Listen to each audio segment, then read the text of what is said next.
Gente trazer, então, essa abordagem. Já está visível para vocês em tela cheia? Bom, eu acho que o que é interessante para a gente discutir, conversar e trazer algumas referências aqui é o que a gente acompanha da precificação.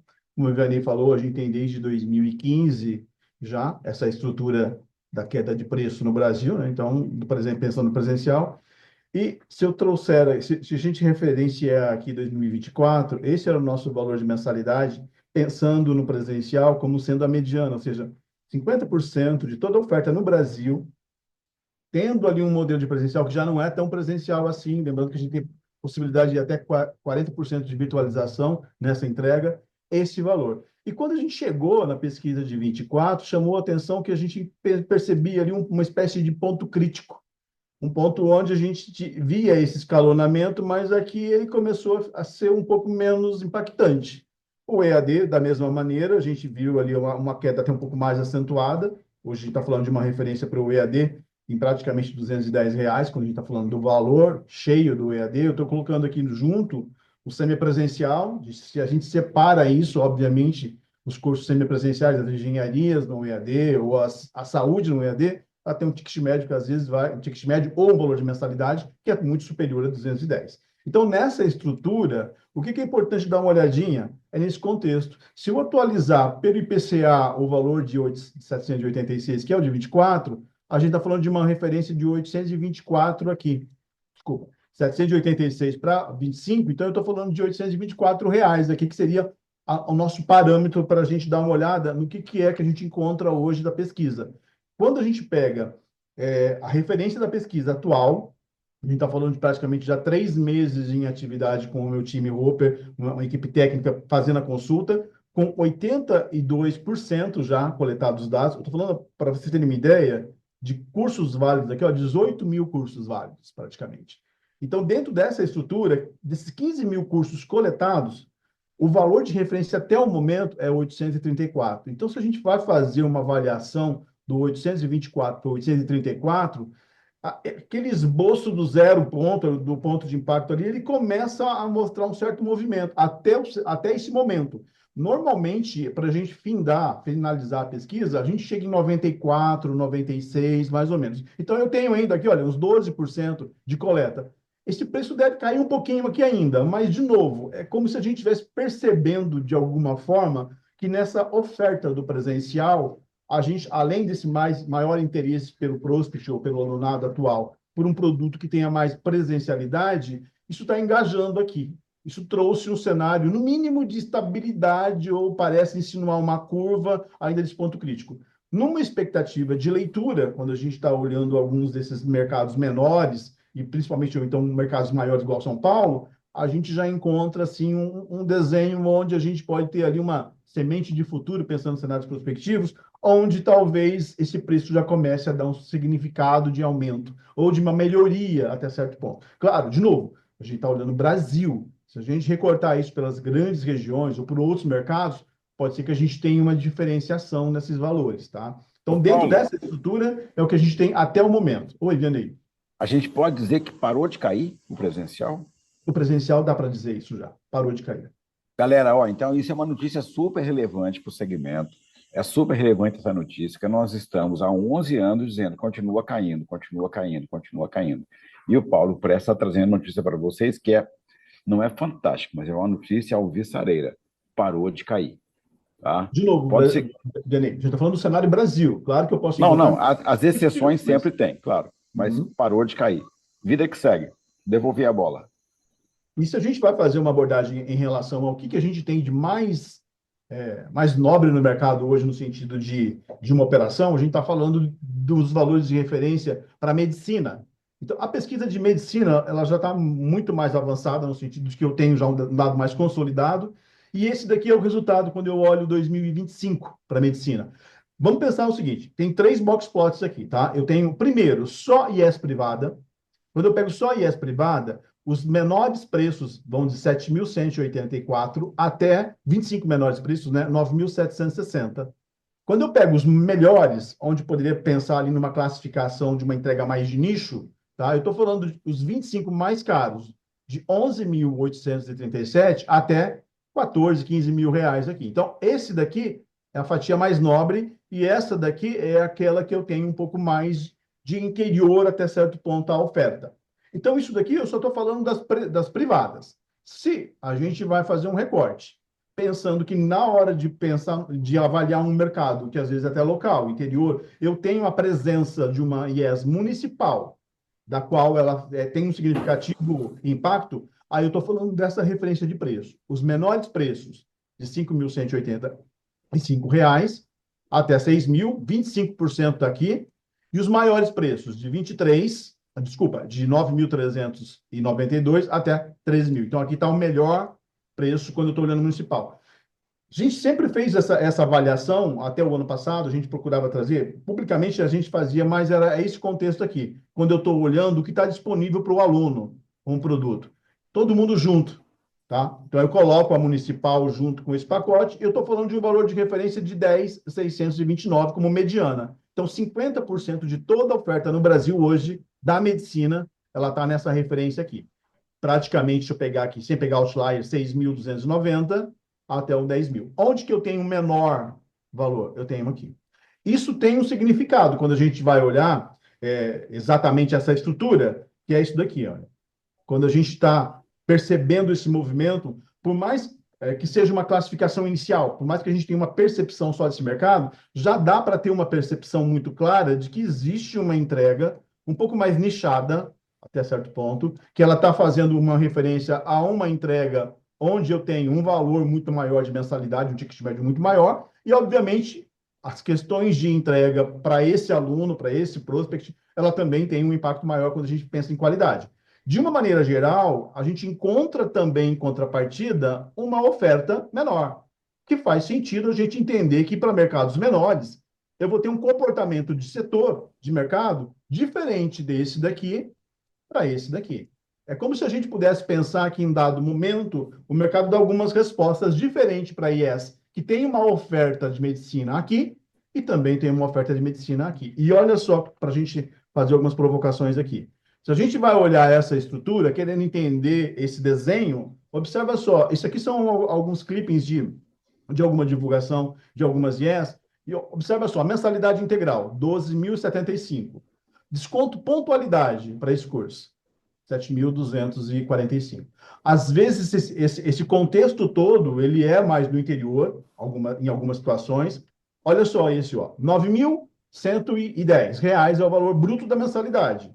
Desconto de 10%. Os descontos que a gente encontra hoje na base, pensando nessas 300 e poucas IES, contando as públicas, as municipais juntas, ele varia até 15% a 20%, dependendo da situação, em alguns casos. Não é um desconto padronizado, vamos pensar assim, mas é um desconto que você já encontra.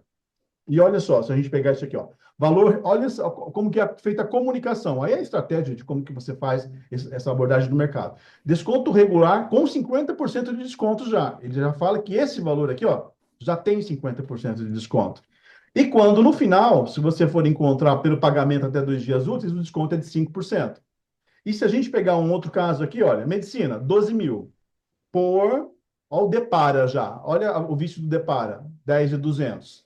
Tá? Então, a gente já tem esse comportamento que você não via na medicina, por isso que tem muito esse peso de, será que a gente está caminhando para dois tipos de mercado, onde eu vou ter uma odonto, no histórico do Brasil, uma medicina com cara de comportamento de odonto, que foi no passado. Então, eu acho que as minhas provocações, Gianni, meus 10 minutos ali, elas ficam praticamente dentro desse contexto. Ah, um detalhe, às vezes a gente está falando de um desconto aqui que ele é por tempo bem limitado. Às vezes uma medicina nova que está entrando, ela tem um desconto de 50%, 40% para aquela turma especial, para começar naquele momento que ela conseguiu a liberação agora. Então, tem todo um approach de estratégias que estão fomentando essa estrutura de mercado hoje. E lembrando que, se eu for olhar isso aqui, ó, ele converge quase para cá. Tá? Sim, sim, sim, Para cá. sim. Aí, galera, muito bacana a provocação do Paulo, mostrando que o mercado está dinâmico. A síntese do Paulo aqui: presencial parou de cair, EAD ainda não parou de cair, presencial parou de cair, medicina está oscilando. Tem um preço nominal divulgado, mas tem um desconto de entrada muito grande, um desconto de pontualidade muito grande.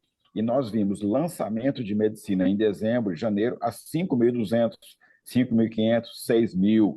E o Danilo Dupas, ex-presidente do INEP, hoje cedo me perguntou pelos dados da roupa, né? Ele falou, poxa, Vianney, mas, por exemplo, tem em São Paulo grandes IES de referência que estão com preço que não está no nicho prêmio. Então, ela tem margem para poder modificar o preço dela. E, ao mesmo tempo, nós temos aqui em Santa Catarina IES do Sistema CAF, que são as fundações municipais, com medicina de alta qualidade, que cobram R$ 6.500, R$ 7.500 de mensalidade. É uma particularidade de Santa Catarina. O que o Paulo apresentou é a recorrência nacional. Então, para todo mundo perceber, né, o Paulo mostrou a recorrência nacional e sempre tem exceções. Tem IES que são prêmio na qualidade e que estão praticando preço de conveniência. E, Vianney, Então, ela pode se movimentar. assim, Diga, Paulo. é sempre válido lembrar, né, quando a gente está fazendo uma classificação por posicionamento estratégico, preço é um dos elementos, tá? Então, nesse caso, a gente está fazendo um recorte viesado, olhando só preço. Óbvio que quando a gente vai encontrar algumas entregas, quem vai referenciar mesmo o posicionamento daquela marca é o meu conjunto de atendidos por ela. Então, são os seus alunados e outros elementos, outros indicadores. Então, por mais que eu tenha essa diferença, às vezes, esse descompasso, a gente precisa olhar com mais calma quando a gente vai fazer essa classificação. Mas, de maneira geral, todo esse desconto ele acontece numa IES que ela tem uma marca menos reconhecida nacionalmente. É uma IES que ela não está buscando um posicionamento de nicho, uma entrega de nicho, pensando numa qualidade alta. Tá? Ok. Paulo, querido, uma pergunta para você não responder agora, lá para o final. Medicina está caindo o preço? Não responde agora, só na hora das respostas. Quem tiver perguntas, coloca no QIA, porque agora quem vai falar é o nosso embaixador de Brasília, né? O Luiz Córdoba. Ele é tão importante que até o João Figueiredo mandou um abraço especial para ele aqui.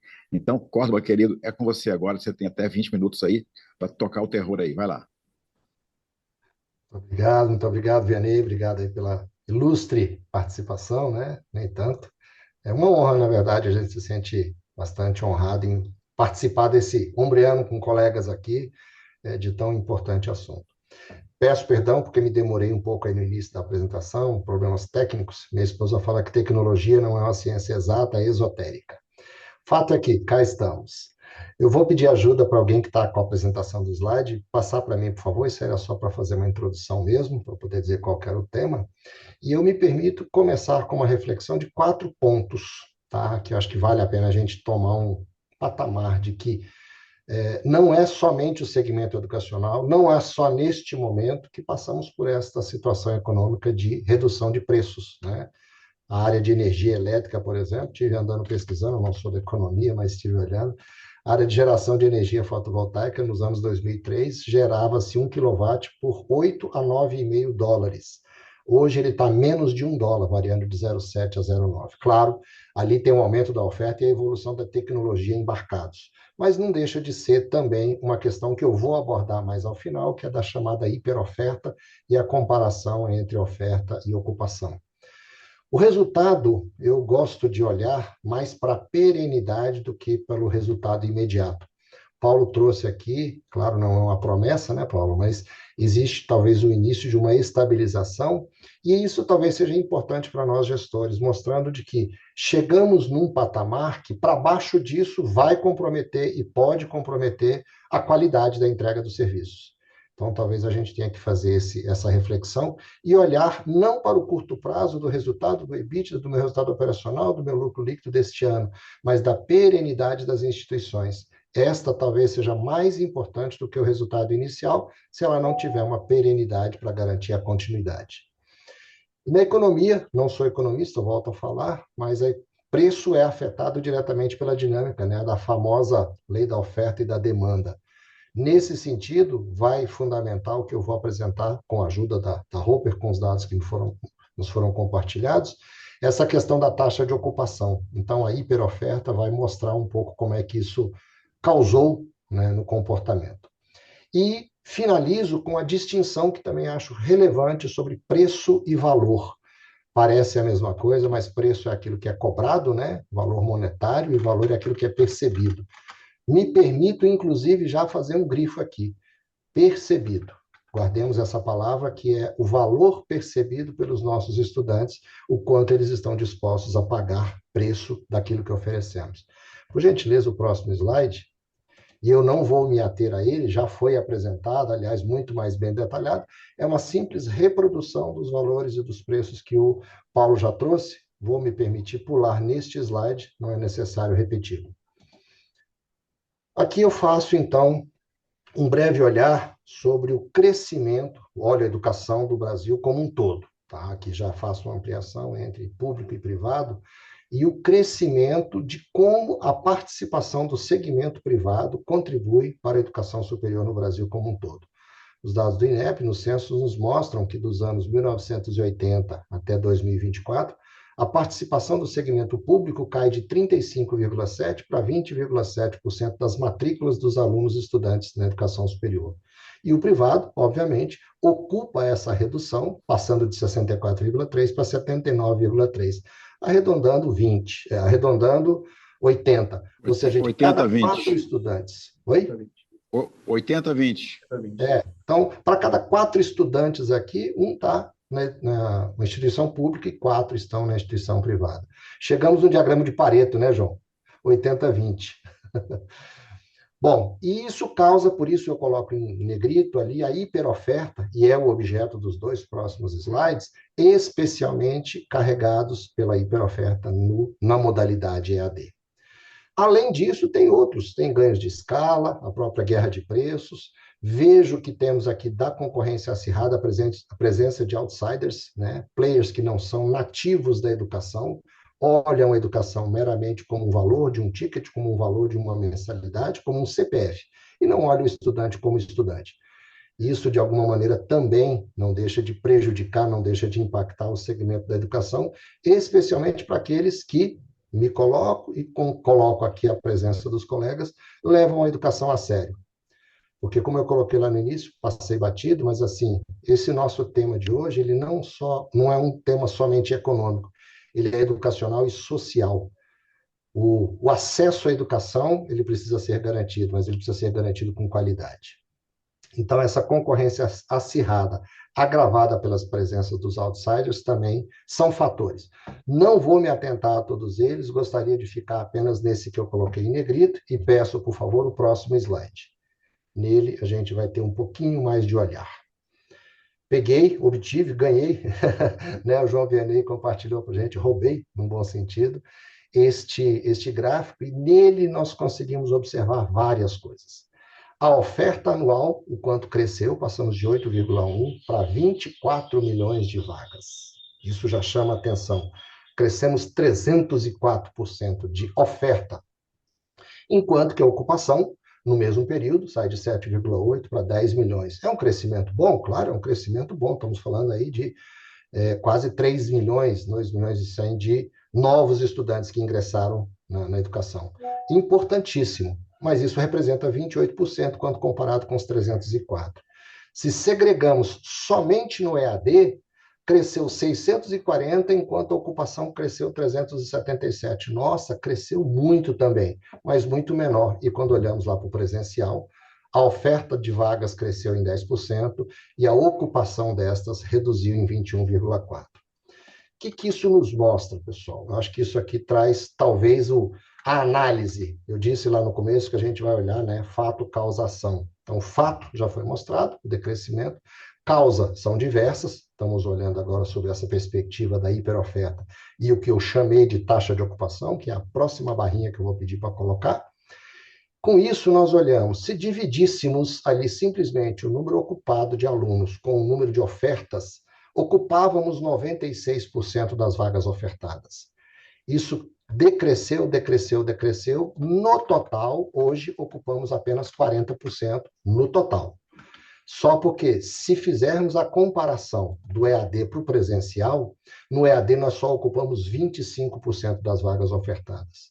É o inverso. De cada 100 alunos, apenas 25 ocupam essas vagas, as outras 75 estão ociosas. E o que nos diz a lei da oferta e da demanda da economia? Quando a oferta supera, e neste caso supera sobremaneira a ocupação, há naturalmente um decréscimo do preço que é cobrado e que é aceito a ser pago pela sociedade. Mas aí me pergunta, pronto, Córdoba, essa é a fotografia. Meu pai dizia, o problema é esse. E aí, o que fazer com ele? Não basta parar no diagnóstico. Para diagnósticos e análises, eu acho que temos muitas pessoas aqui que fazem muito melhor do que eu. Ouso fazer o próximo e último slide, que é sobre como podemos olhar para uma perspectiva. Por gentileza, isso aqui é só para fazer um olhar de futuro, isso. Desafios, o que fazer com tudo isso, né?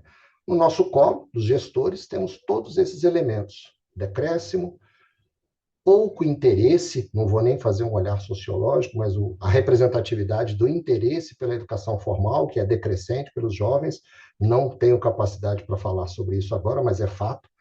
Temos encontrado cada vez menos jovens interessados no ingresso da educação superior, ou por não ver resultado naquilo que a educação pode prover, ou por qualquer outro motivo, não me compete falar. Como contribuições finais sobre essa análise, o que eu coloco esses 4 pontos, essas 4 perguntas? Isso, por enquanto, mantemos aí.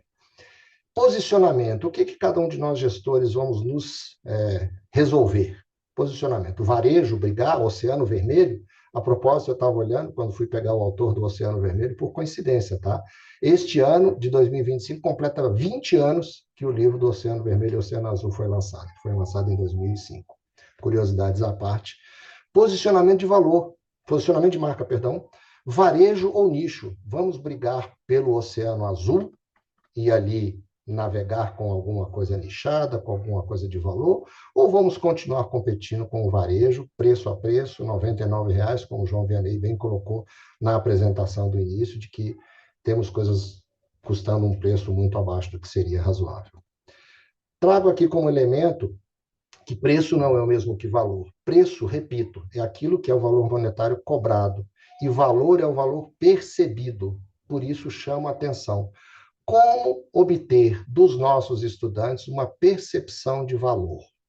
O estudante que se dispõe a estudar, ele não quer somente, agora, a oferta do serviço educacional. Sentei, assisti aula, aprendi, fiz prova, peguei um diploma e fui embora. Que diferença faz na minha vida aquilo que eu passei 2 anos, 3 anos, 4 anos sentado ou na frente de uma tela, frequentando um curso? Então, essa percepção de valor, o engajamento que precisamos produzir junto aos nossos estudantes. Para quê? Para que o valor atribuído seja percebido pelo nosso estudante. Então, essa permanência do estudante, eu trago aqui como um olhar de reflexão, que quantos de nós, e me incluo na nossa instituição, foca muito, despende uma boa grana, coloca muito dinheiro, muitos esforços, muita energia na captação dos nossos estudantes. Estamos todos aí fazendo um processo de matrícula, processo de captação de alunos. Necessário? Claro que necessário. Que olhar temos para a permanência? Se os meus estudantes que já estavam matriculados não renovam conosco, a minha captação mal consegue repor a base de evadidos, que já existe uma saída natural pela conclusão, pela formatura dos nossos estudantes. Fazendo uma metáfora muito simples, é como num sistema hidráulico de uma casa. A caixa d'água, se tiver muitos vazamentos, eu vou continuar gastando dinheiro para encher a caixa e ela nunca vai encher, porque tem mais gente vazando do que enchendo a caixa. Então, essa metáfora do engajamento... Pois não. Você estava falando ali, né? Você falou de captação e a retenção, a permanência, a gestão, é uma gestão que envolve também a percepção de valor do aluno, né? E se ele Isso. percebe valor naquela formação que ele está obtendo, se ele percebe valor na marca da instituição, evidentemente que você pode ter 2 fatores associados: recuperação de preço e de margem, né? Isso. E redução da evasão, e por Perfeito. isso você aumenta a efetividade da sua operação. Quem deu um show para a gente sobre isso foi a Cristina Pastore, lá da PUC do Paraná, tá? Uhum. Ela deu uma conferência para a gente magistral, está disponível no YouTube da Hofer, e eu recomendo todo mundo assistir o case da PUC-PR sobre o reposicionamento da marca, como que eles conseguiram atribuir um valor de inovação a uma marca que era de tradição e agregando tecnologia, empregabilidade, internacionalização. Foi fantástico. Eles conseguiram, com isso, recompor o valor da mensalidade, aumentar o número total de matriculados, reduzir a evasão e aumentar a margem EBITDA. Foi um case fantástico, recomendo todo mundo assistir, está no site da Roper ali no YouTube. Desculpa ter te interrompido, foi só porque isso me veio à Maravilha. memória, foi só uma Não, contribuição. que Perdão, bom, vai lá. que bom que essa fala te trouxe essa memória, porque é exatamente isso, Vianney. Eu acho que assim, parece tão simples, né? Reposicionamento da marca. Mas é o caminho de se identificar como oferecer para o meu estudante algo que ele perceba valor. E quando alguém percebe valor, qual é a teoria da economia, né? Que quem é que se dispõe a pagar por algo? Quando percebeu que o valor daquele produto que lhe é oferecido é superior ao preço que é cobrado. Sempre que eu tenho percepção de valor abaixo do preço cobrado, a minha opção é de não compra ou de evasão. Dito da outra forma, a mesma coisa. Eu paro de comprar quando percebo que o valor que conquisto naquele curso é inferior ao preço que a faculdade me cobra. Eu estou disposto a pagar menos porque o meu valor percebido é menor. Ao inverso, se consigo conquistar no meu estudante uma percepção de valor superior ao preço que tenho, os dois resultados positivos: permanência e espaço, elasticidade de preço para poder reconquistar preços de tickets mais elevados. Não é fórmula mágica, não tem exemplo de bola de cristal. Mas quando o Vianney me fez o convite, falou assim, é livre, você tem total liberdade de participação, e a experiência que me traz e me permite contribuir com os colegas nessa reflexão, de novo, não é resposta, não é receita de bolo, não é fórmula mágica, mas é como vemos a possibilidade de estancar essa queda de preços, atribuindo valor àquilo que oferecemos. De maneira muito simples, parece simples, mas o que é preciso fazer? Fazer valer a pena estudar. Fazer o estudante dizer, cara, vale a pena estudar. Quando eu me ingressei nesse curso, eu percebi que algo me ajudou a transformar na minha vida. Percebi que aquilo que eu comprei transformou aquilo que eu desejava de vida. Então, é simples, mas é difícil de ser alcançado. Fazer valer a pena estudar talvez seja o nosso caminho. Termino por aqui a minha contribuição, deixo livre aos colegas, a continuação, Vianney. Faço ali no último slide, só para ficar constando, né, por gentileza, de onde a gente busca, né, algumas referências. É o último slide, por favor. Só para constar como aquele hábito que a gente tem de dizer de Márcio, onde a gente querido, buscou. último slide do Córdoba. É só para constar, não vai contribuir Aí. mais nada, mas é de Ó, onde buscamos, de onde a gente se inspirou para poder fazer essa fala e essa contribuição do que trouxemos para dividir com os colegas. excelente, todos os slides serão compartilhados, tá? Todo mundo que está Maravilha. acompanhando conosco aqui, gente, fantástico, 230 pessoas ao vivo, isso é muito bacana, isso é fantástico. Todos vocês vão receber o link do replay e vão receber os materiais de apoio também. Eu tenho uma pergunta para o Córdoba, tá? Córdoba, se você não colocar para a sociedade uma percepção de valor, ela não vai te retribuir. E quem está começando um curso de medicina agora na Bacia das Almas, colocando a mensalidade no raso de 5 mil, 5.500, 6 mil reais, pelo amor de Deus, matricule-se agora. Que risco está correndo essa instituição? Não responde agora, segura, segura, tá? A Só na hora vontade é das de falar, mas respostas. a gente segura. Calma. Segura, peão. Vamos lá, então. Queridos, para você que chegou agora, a primeira fala foi do Paulo Presto, nosso colega da Roper. Ele apresentou a linha de queda das mensalidades praticadas no Brasil. Nós estamos encontrando pelo menos uma estabilização ou uma leve recuperação na educação presencial.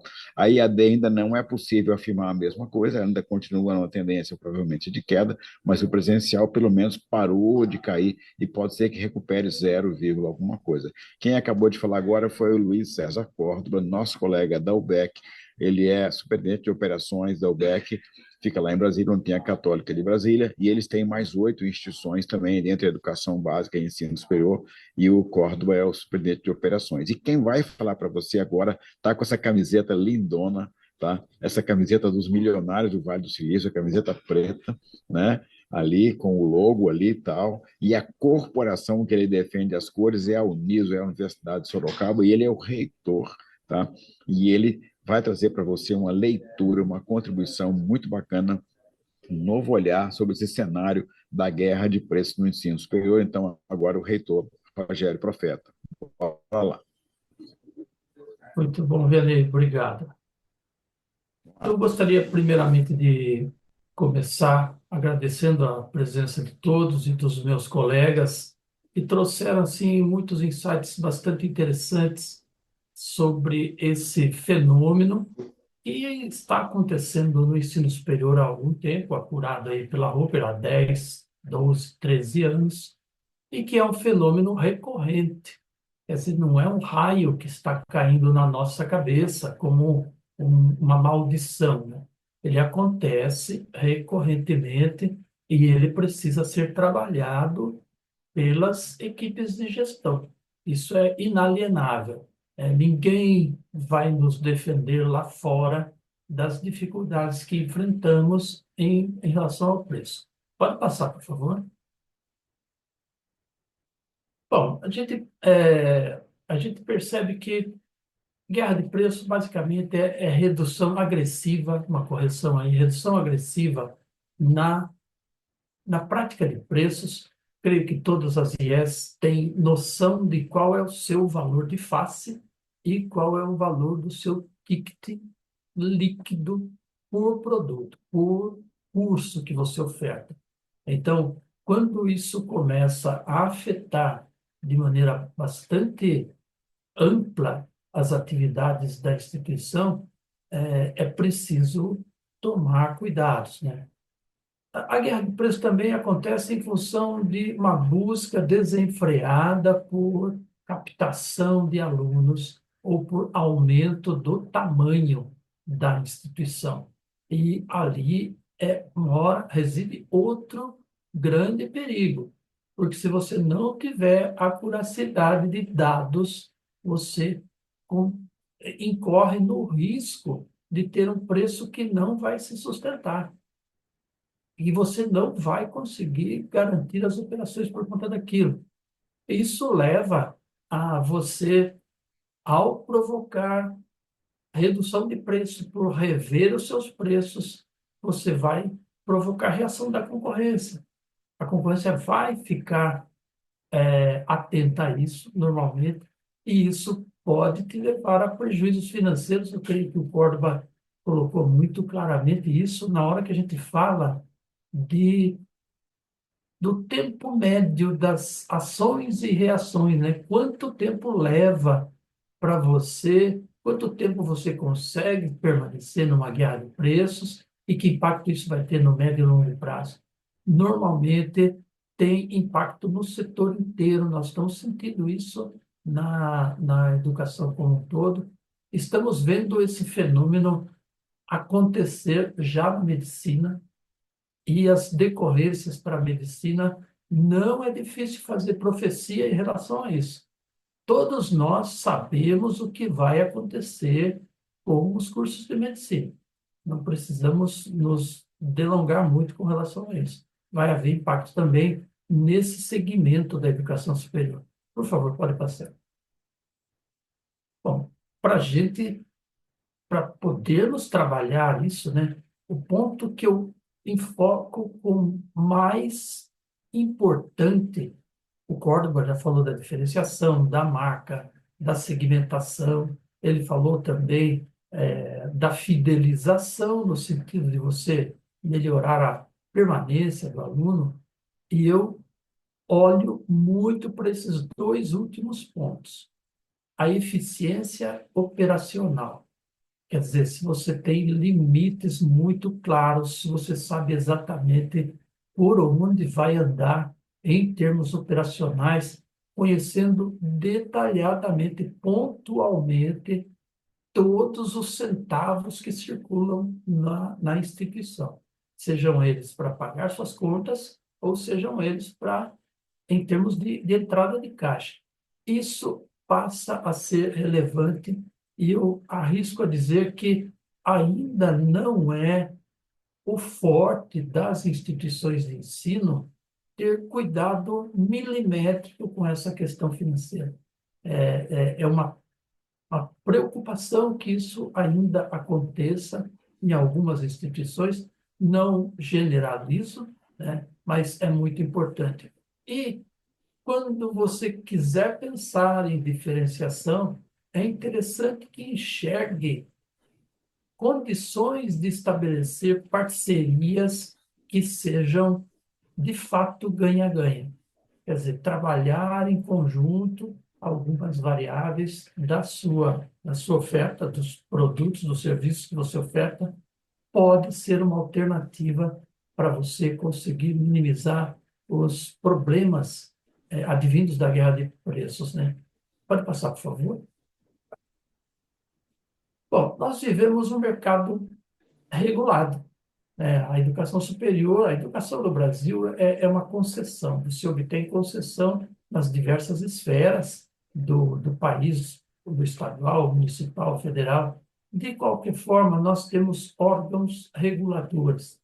Cabe a esses órgãos reguladores cuidar das práticas anticompetitivas, cuidar da regulação geral do setor, em termos de entradas de novos players, em termos de manutenção de players, em termos de verificar quanto existe de risco para a concorrência, risco provocado pela concorrência do ponto de vista do consumidor.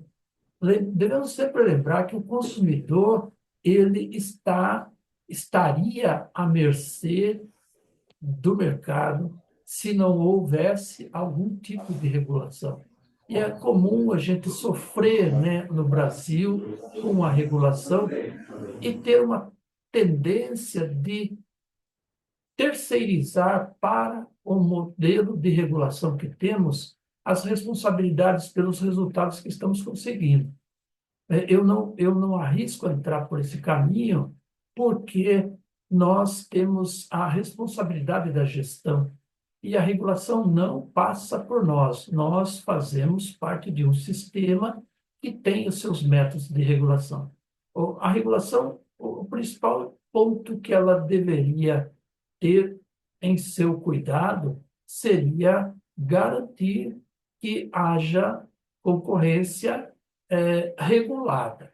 A regulação deveria cuidar dessa questão da concorrência para não haver, por exemplo, prática de dumping, né? Uma prática de dumping por empresas muito fortes causaria um desequilíbrio maiúsculo na oferta da educação superior, né? E, novamente, me remeto à fala do Córdoba, quando ele fala da questão do valor, né? Se as pessoas estão olhando para o ensino presencial, a impressão que dá pela fala do Paulo, que está havendo uma visão diferente sobre o ensino presencial e que não chegou ainda na educação à distância. Será que a educação à distância está perdendo ou não está conseguindo convencer os consumidores, os alunos potenciais, de que ela tem valor, apesar de ter preço muito baixo?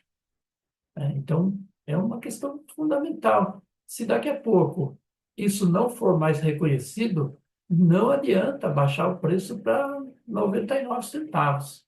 E a gente já tem visto isso acontecer, vocês devem ter experiências, devem ter vivido essas experiências por aí, que os preços estão, olha, compre uma pós-graduação, falando lá na pós-graduação, não só na graduação, compre uma e ganhe duas por R$ 99. Quer dizer, é um negócio miraculoso, né? Não é possível que os consumidores não percebam que isso pode ser uma armadilha, né? Mas o discernimento do consumidor não nos cabe trabalhar dessa forma. Nós temos que trabalhar pelo outro lado, para que ele perceba quanto vale o que ele está comprando. Pode passar o próximo, por favor? Bom, a oferta e a demanda, o Córdoba também colocou sobre isso, nós estamos constantemente à mercê dessa situação, que é uma situação do mercado concorrencial, né? Nós não temos como discutir isso. O que nós podemos e devemos fazer, né?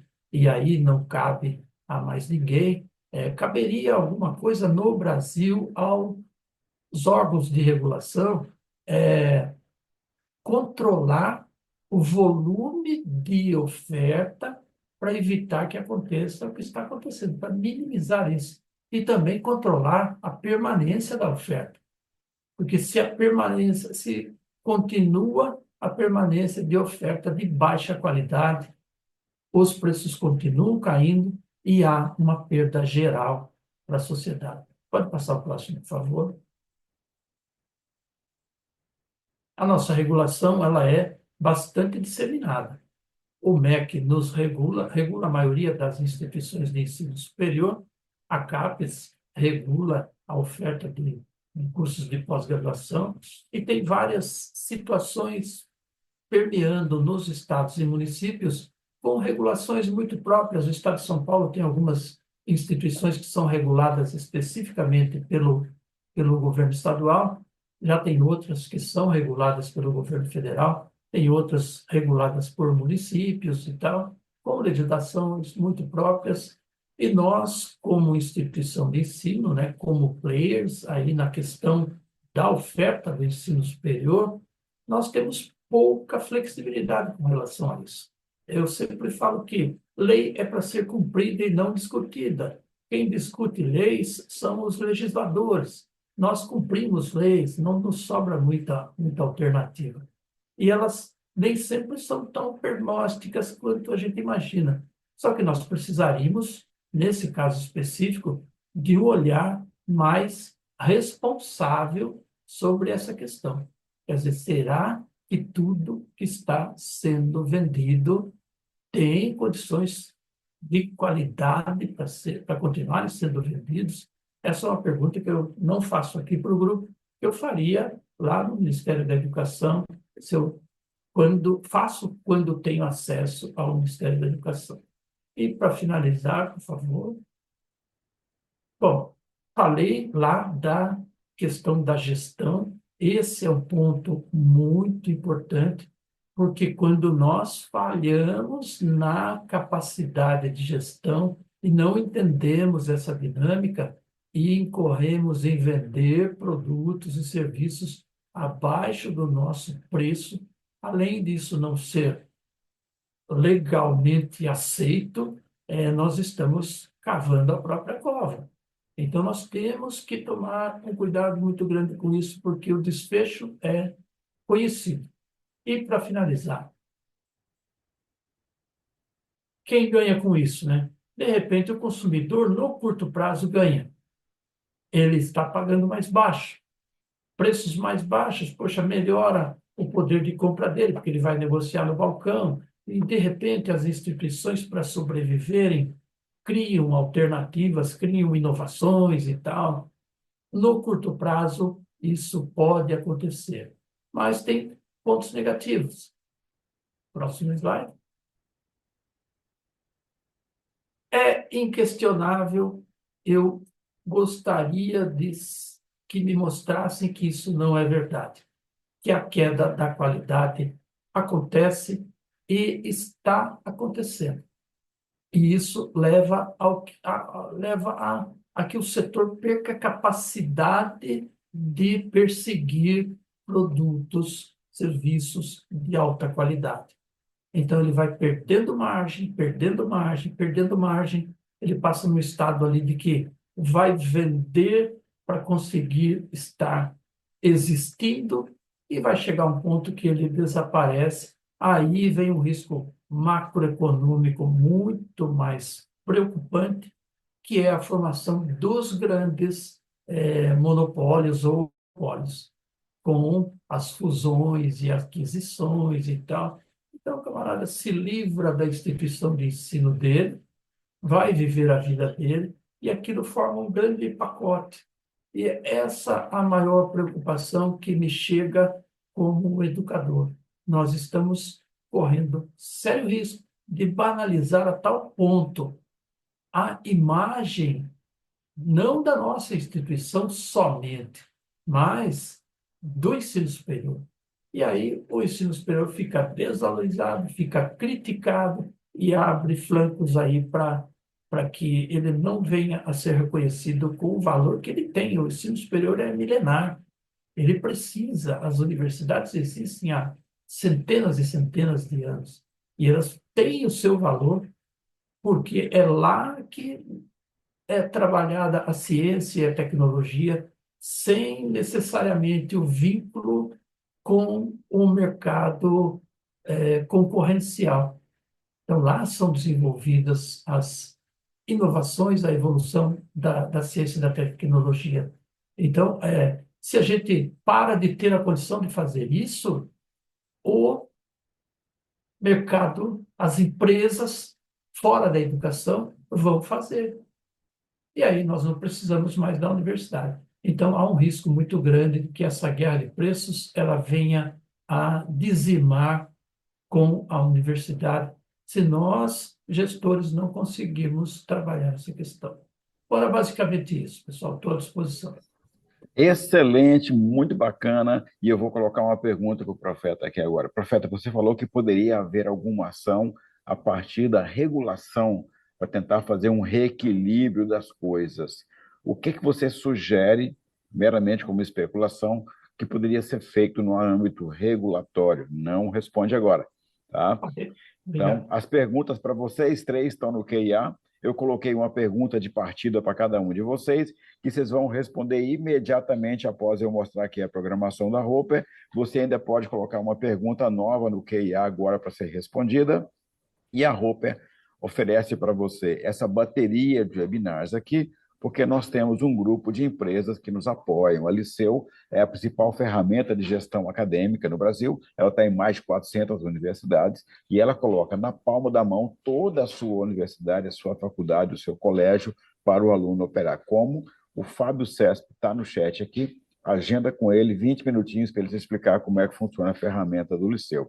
Agenda também com a Luciana Rosário, que ela é da D2L da equipe, e ela vai te explicar como é que você pode ter um ambiente de vitória-aprendizagem, um LMS, um AVA de classe mundial, ganhou o prêmio ano passado, melhor LMS do mundo, pagando em reais, não tem que pagar em dólar. Então, você pode turbinar o presencial, turbinar a sua EAD com a melhor ferramenta mundial. Fala com a Luciana aqui no chat. Fala também com o Diogo Fonseca no chat, que o Diogo é um dos sócios da Princípia. A Princípia é uma fintech especializada em educação. Eles trabalham com uma proposta de receita garantida e apoio na gestão financeira. É muito bacana a agenda no chat aí com o Diogo Fonseca e a agenda com o Marco Aurélio, que ele é da Ficou Fácil. É uma estratégia nova de financiamento privado, financiamento estudantil privado, descomplicada, tudo online, e Marco Aurélio pode te ajudar a trazer para dentro aquela matrícula de um aluno que não tem a capacidade plena de pagamento, mas ele pode parcelar esse pagamento com crédito. Ficou fácil. Semana que vem, a crise dos cursos de engenharia no Brasil. Está faltando aluno de engenharia, aluno de alta performance sumiu da engenharia. Quem que vai discutir isso com você aqui? O Álvaro Prata, presidente hoje da Embrapi, empresa brasileira de pesquisa e inovação na indústria. Também o Anderson Correia, que é o quê? Presidente do Instituto Paulista de Tecnologia. E o Prata foi reitor da UFSC e o Anderson foi reitor do ITA. Briga de gigantes, hein? Bacana, tá? Convergência de gigantes, não briga de gigantes. E também vem o Maurício Garcia. Maurício Garcia coordenou grandes operações de educação no Brasil e hoje ele está no Conselho Acadêmico da Intel, que é aquela faculdade que o BTG criou. Eles três, então, aqui na quarta-feira da semana que vem, avisa para todo mundo aí na IES. A Roper tem o Jefferson Vinhas, que é um dos nossos sócios na consultoria de organização da finança do ensino superior, da sua faculdade, da sua universidade. Sustentabilidade, orçamento e indicadores, ele pode ajudar você nesse trabalho. E o Caio Polizel pode ajudar você em fusões, aquisições, valuation, estruturação de venda, se é hora de comprar, se é hora de vender. E na IAD, nós temos o Jefferson Pandolfo e a Jucimara Roesler para poder ajudar você a escolher a metodologia, escolher a tecnologia, escolher o seu posicionamento, qualificar os seus produtos e alinhar a operação para você aumentar as suas receitas na EAD. E agora eu vou passar para as respostas, perguntas e respostas. Paulo, querido, responde a minha pergunta e mais uma. Vamos lá. A tua primeira pergunta, se a gente tem um presencial com estabilidade ou de crescimento, é isso? Não, a primeira pergunta que eu fiz. O presencial estabilizou a queda e pode começar, ou ele ficar plano, ou ele pode voltar a ter uma leve subida. E a EAD? A IAD, na nossa percepção aqui, ela vai continuar caindo. Vai Vai continuar caindo. continuar caindo. Só, Essa é a só, resposta. eu acho que tem um detalhe que a gente tem que colocar nessa conta nossa aqui, que é Ah, a gente está muito na bipolaridade do presencial e EAD. Enquanto a gente vai observar os tipos de oferta, o que está chamando a atenção hoje, como produto mesmo, talvez esteja longe dessa discussão que é mais regulatória do que é um curso presencial e EAD. Então, eu acho que se a gente tentar olhar para daqui a 5, 6 anos, talvez nem exista mais a nomenclatura presencial e EAD. Então, eu acho que é uma ok. coisa que tem que tomar atenção. Beleza. Tá. Agora, da audiência, escolhe uma pergunta da audiência e o Córdoba, em seguida, vai responder a minha pergunta e uma da audiência. Tá. Respondendo a audiência já agora, é isso? Pode ser. Não, então eu vou pelo Córdoba e o Profeta e Perfeito. depois você volta com a audiência. Córdoba, querido, a pergunta que eu te dei no fígado ali. Pois é, rapaz, você fez ali uma pergunta que a vontade era de responder no ímpeto, né? Mas É, qual o mas foi risco até de bom, né? alguém... Foi É, até bom. É. que eu penso, Vianney, aqui de uma forma muito transparente, qual o risco, né, de alguém que queira começar em um curso de medicina oferecendo por um valor de 5.000, qualquer que seja o valor, um valor que seja abaixo daquilo que efetivamente é necessário. Bom, eu faria aqui alguns apontamentos. Cuidado com um curso que inicia, mas não termina, tá? Dedicar tanto tempo, tanto dinheiro num empreendimento, né, de um curso, de uma graduação, ainda mais medicina que leva quanto tempo, quanta dedicação, e correndo o risco de lá no final se frustrar, não concluir. Duas coisas importantíssimas: uma graduação de qualidade, formado, sabendo efetivamente ser médico, e ainda correndo o risco de não ter um diploma válido. Então, acho que assim, o preço abaixo do de equilíbrio tem ali afeta diretamente remuneração docente, não vai conseguir corpo docente adequado, engajado, comprometido para poder fazer efetivamente o curso. Pode comprometer a infraestrutura, cenários de estágio, por exemplo, que não podem ser pagos. Como é que o aluno vai para a medicina no cenário de estágio sem estar contratado? Enfim, resumindo, uma IES desta possibilidade, quero crer que ela está mais olhando no resultado de curto prazo do que na perenidade. O Profeta falou muito bem ali a questão de curto prazo e longo prazo. Então, se for uma oportunidade, uma oferta de curto prazo, um sapato ali que eu comprei, que está uma oportunidade de preço bem em condições, um produto pronto, final, peguei na mão, pode até ser que ele cumpra ali um preço de promoção. Agora, longo prazo, serviço educacional, ele não se sustenta e aí eu acho que corre o risco de se frustrar. Tempo e dinheiro gastos sem uma efetiva graduação. Eu acho. Excelente. Muito bacana. Profeta querido, no âmbito da regulação, o que que poderia vir que poderia ser um bálsamo, um calmante para essa guerra de preço, essa super oferta ser contida? Como conter a super oferta? Olha, Vianney, eu faria algo antes da regulação. A regulação está feita, o estrago está feito. O que eu vejo como fundamental é que hoje existe tecnologia para isso.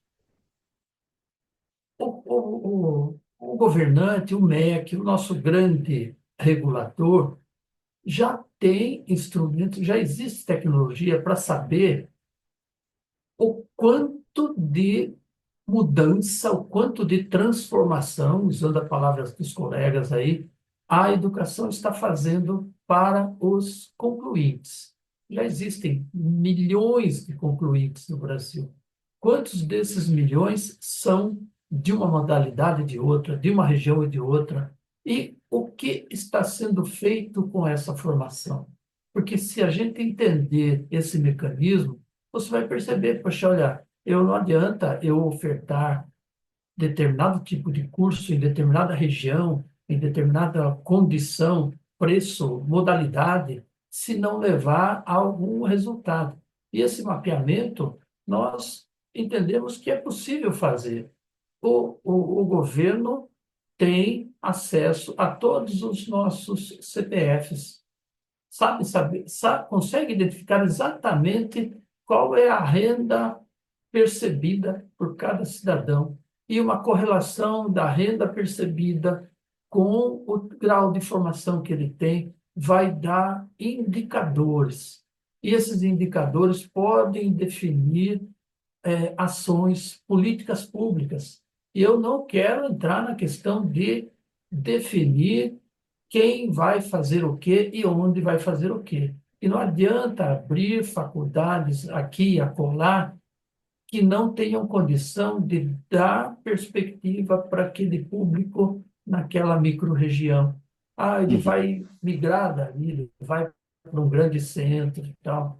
Ao ir para um grande centro, ele não vai encontrar um oásis, provavelmente. Ele vai encontrar um mercado concorrencial esperando dele capacidade de realizar a profissão dele, de realizar a carreira dele. Então, Excelente. o diploma não vai fazer isso sozinho, é a qualidade do ensino lá no dia a dia que vai ajudar isso. Então, eu começaria por aí para equacionar isso. Enquanto Ou isso, nós seja, vamos ver isso. o profeta está dizendo que a efetividade da educação precisaria ser mensurada, ser tabulada, a efetividade prolongada, né? Ela não está presente hoje nos processos de supervisão, de avaliação, de regulação, ela está ausente, é uma dimensão ausente. Paulo, querido, agora uma pergunta da audiência. Sim, o Fabiano Miguel, ele trouxe uma questão ali em relação na pesquisa, quando a gente tem a medicina dentro da base. Não tem problema, Fabiano, porque a própria métrica da mediana, ela não impacta o valor da medicina. Ela sai uma construção de outliers e tudo, então dá para você olhar aquela série e entender que aquilo ali é relacionado a presencial. Depois, para fazer isso, a gente costura, pega só os cursos de medicina e olha separadamente. Então, a medicina não está impactando o resultado lá, tá? Fabiano, querido, traduzindo o que o Paulo falou, é o seguinte: independente de ser medicina, direito, odonto, psicologia, a Tá lá. maior concentração da oferta está naquela faixa dos R$ 800 que foi mostrado ali. Aquilo não é uma média, é uma mediana, é o ponto de 50%. maior concentração da oferta, ok? Claro que a gente encontra Bacana. 50% de outros valores, obviamente, que daí está distribuído entre uma oferta premium, entre uma oferta diferenciada de um curso mais nichado. Ok, beleza. Córdoba, querida, agora uma pergunta da audiência. Olá, pessoal. Bom, são várias aqui que dá vontade da gente avançar, mas eu optei por escolher uma que eu acho que tem a ver com aquilo que a gente falou. Foi perguntado por Matheus Araújo se a redução de matrículas do ensino fundamental e médio pode impactar negativamente a demanda do curto prazo para as IES. Eu entendo que sim. Ele não é fator determinante, mas ele também contribui. Tudo aquilo que eu tenho menor demanda para o ingresso e cada vez mais estas pessoas menos interessadas na educação superior, vai reforçar, infelizmente, vai agravar aquilo que a gente colocou da hiperoferta. Eu continuarei tendo mais oferta do que demanda, então, infelizmente, Matheus, eu vejo que essa resposta ela é afirmativa. Ela é uma contribuição negativa para que agrave as dificuldades das IES, na medida em que os ingressantes que vêm do ensino médio tendem a diminuir o interesse e quantidade de alunos formados nesse nível para ingressar. Duplo risco, menos cabeças, e as menos cabeças, menos interessadas. Duplo risco, fica ligado aí. Profeta querido, o que você seleciona aí da audiência?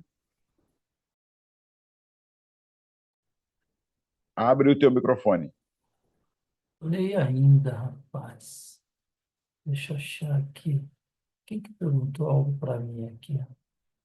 Escolhe uma e manda brasa. Ou enquanto você escolhe, o Paulo já responde a próxima. Ok. Paulo, vai lá, mais uma, Paulo. Córdoba, mais uma depois.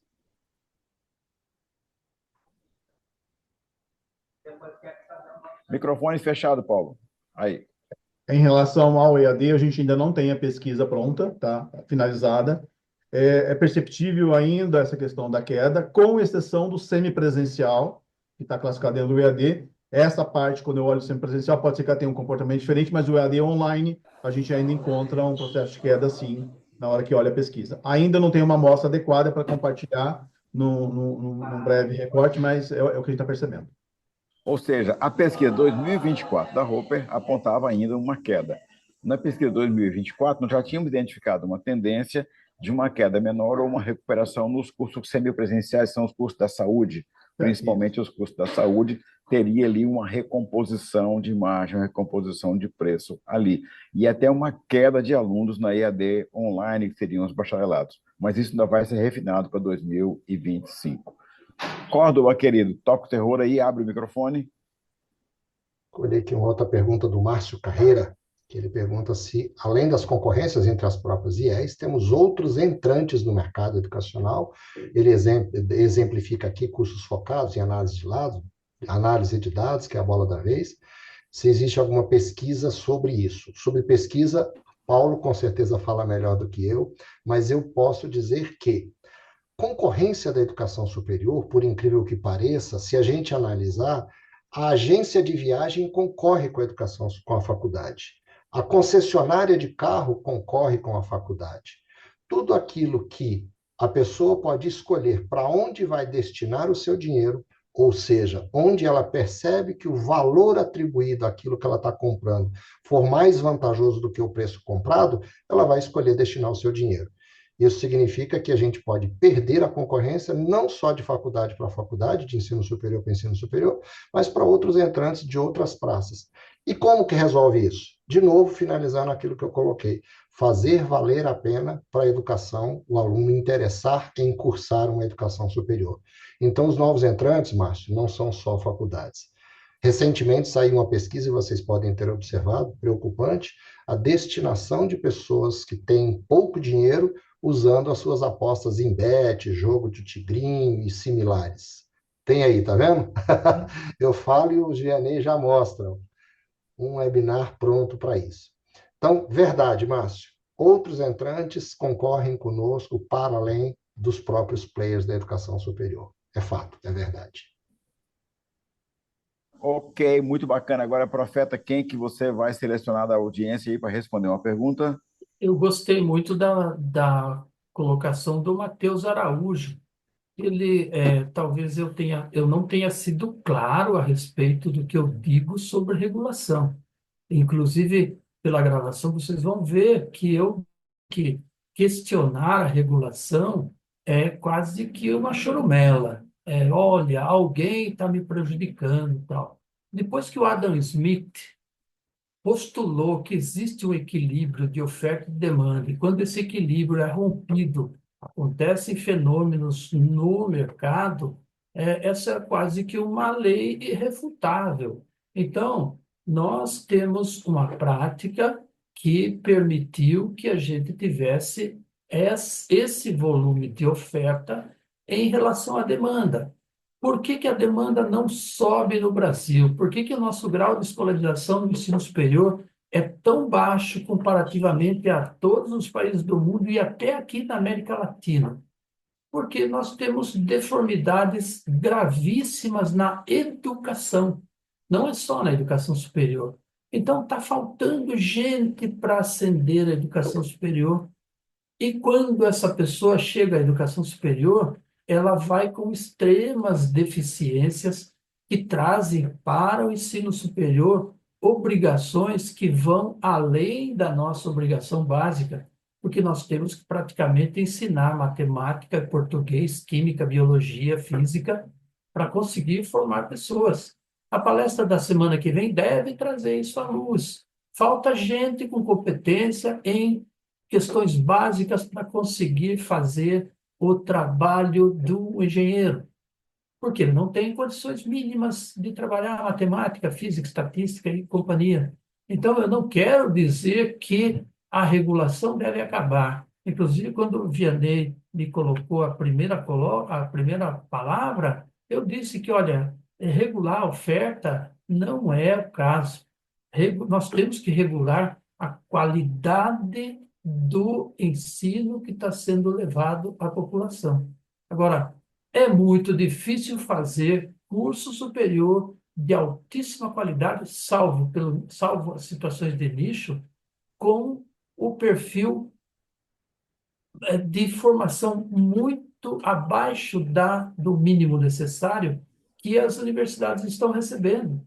Então, fica um desequilíbrio enorme, que é uma conta que a sociedade vai pagar. O Brasil não vai ter, daqui a pouco, cientistas, porque ele não tem sequer professores da educação básica formados adequadamente. Então, eu não estou sendo absolutamente demagogo, é a realidade. Se alguém conseguir mostrar para mim que nós estamos conseguindo formar professores de ensino básico com qualidade, eu quero conhecer a experiência. Eu quero conhecer a Ok. experiência. Muito bacana. Agora a última rodada de perguntas e respostas. Paulo, seleciona mais uma e pimba.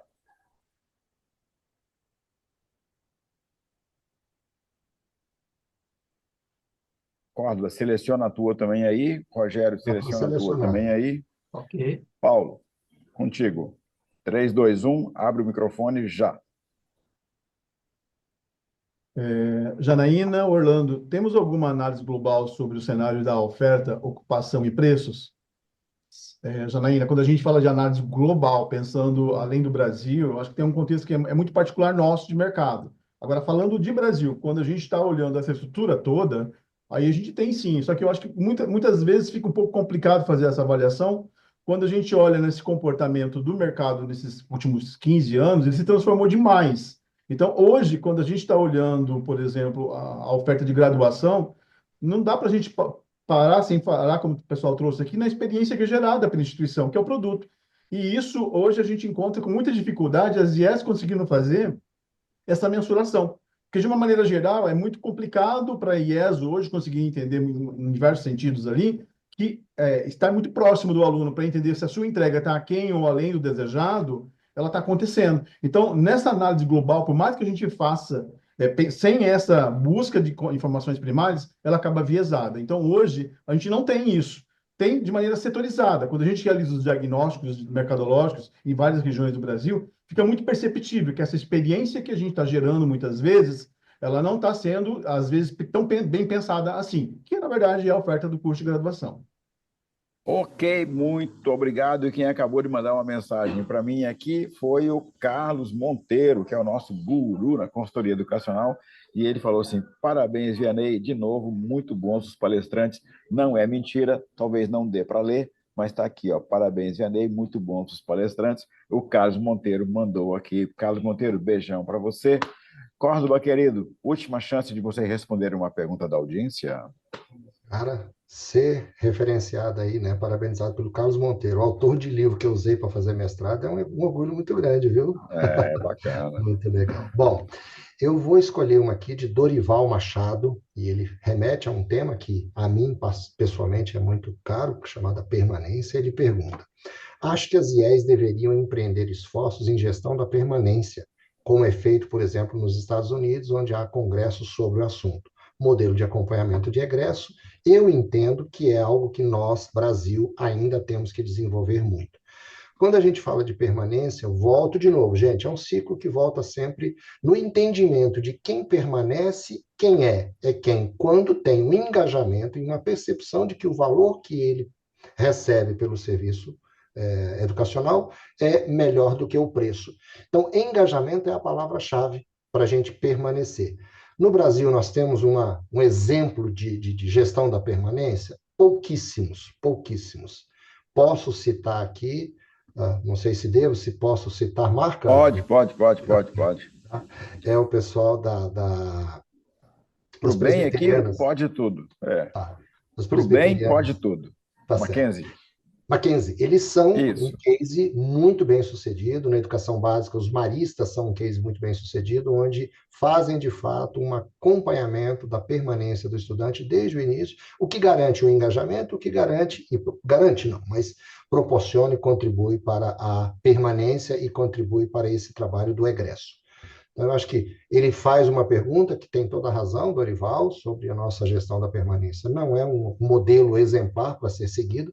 Os Estados Unidos faz isso em parte. Afinal de contas, os grandes autores, Vincent Tinton é um desses, né, maiores ícones sobre o tema de permanência, contribui com o entendimento da importância desse engajamento. Perfeito, muito bacana. Profeta querido, Rogério, profeta, reitor da Uniso, última resposta. Muito bem, obrigado, Vianney. Olha, eu volto novamente a responder ao Matheus, porque eu achei que as perguntas dele têm uma visão que eu acho que é muito pertinente para nós todos. A sensação que eu tenho é que o Matheus está preocupado holisticamente com a educação. Estamos aqui falando da educação superior, mas ele fala assim, ó, a redução de matrículas do ensino fundamental e médio pode impactar negativamente a demanda no curto prazo para as IES. Eu concordo plenamente.